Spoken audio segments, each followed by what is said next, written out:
Bienvenidos, fans of the hottest entertainment on the planet. I mean, Fuego here, and a Rapido Fuego review of a flick that I'm so stoked I finally got the chance to head out to the cinema to see, because after a few weeks, it's probably going to be ending up on VOD very soon. But I went and saw CHEECH and CHONG'S last movie way, and yeah, man, so as a Scotch-Irish kid who grew up and spent his entire life in Phoenix, Arizona, surrounded by so much awesome Latino culture, gotta say, I think CHEECH and CHONG are two guys that understand the melding of cultures, the importance of it, and yeah, man, this is a career-spanning, life-spanning, really, documentary about these two awesome comedian creatives. And one of the greatest things about it, despite even the history that it shares, you know, about their childhood, about the early, you know, just interactions and meeting each other up in Canada and all this stuff about, you know, Chong being a, musician, a blues musician, you know, for like years before he even, got involved in this sort of improvisational comedy stuff.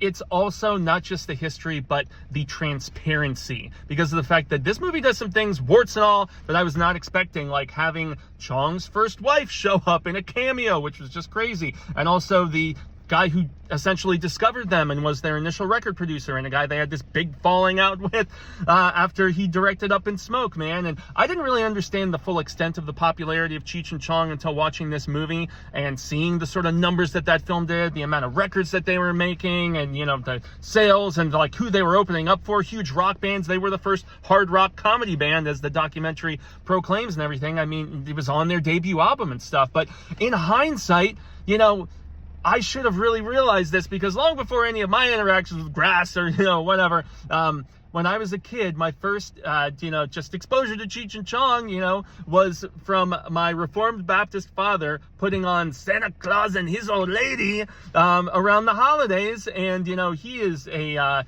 sober soldier, you know, never tried a drug in his life, straight edge as the day is long, man of God. And so, yeah, man, I mean, that shows the crossover appeal that they obviously had in the 70s and that carried over. And, you know, back to that whole aspect of transparency, man.